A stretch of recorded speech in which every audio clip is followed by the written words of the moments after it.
Kan buat cewek, khusus cewek, mengenai investasi. Ladies only. Kalian mendingan terima 12 juta di muka untuk dilakukan investasi, atau Anda terima 1 juta di bulan pertama, terus sampai bulan ke-12, totalnya 12 juta, dan dilakukan investasi. Tetapi dengan catatan kondisi IHSG yang cenderung menurun, atau all-time low. Kondisi IHSG yang cenderung menurun, ya, itu akan tercermin dalam reksadana. Reksadana apa? Reksadana saham, ladies. Jangan lupa, reksadana saham dia merefleksikan berpotensi mengikuti indeks harga saham gabungan, walaupun tidak sama persis ya. Oke, saya mesti disclaimer dulu, tapi berpotensi mengikuti IHSG. Mari kita lihat di sini. Di sini kalau 12 juta diinvestasikan sekaligus dalam sebuah reksadana, maka di akhir bulan ke-12 dia akan mengikuti indeks reksadana tersebut, di mana indeks reksadana itu minus 14,02%. Kita lihat dari sini harganya ya, terhadap bulan pertama minus 14,2%, maka uang dia pun dari 12 juta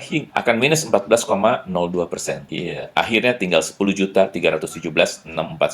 Bisa dilihat di sini. Sementara mereka yang menginvestasikan setiap bulan 1 juta, 1 juta, 1 juta, total 12 juta di bulan ke-12, malah uangnya positif 2,77%. Walaupun grafiknya seperti ini, guys. Lihat nih, grafiknya turun kan? Titik ini lebih rendah daripada titik ini, ya kan? Kenapa bisa demikian? Karena dia memasuki setiap bulan 1 juta, maka unit pernyataan yang dia punya di reksadana tersebut menjadi, kalau makin rendah harganya, maka makin banyak unit penyertaan yang dia punya. Sehingga kalau unit penyertaan itu dikumpulkan dan dikalikan pada harga saat itu di bulan ke-12, maka akan menjadi 12.332.531. Jadi guys, kalau untuk investasi beda dengan untuk belanja. Kalau belanja, Anda terima uang besar sekaligus di muka, itu bagus. Itu memang untuk belanja. Kita singkirkan investasi. Tapi kalau bicara investasi, kita singkirkan cara pandang kita untuk dalam hal belanja ya, kita singkirkan. Jadi kalau kondisinya ternyata sedang tidak kondusif alias cenderung turun,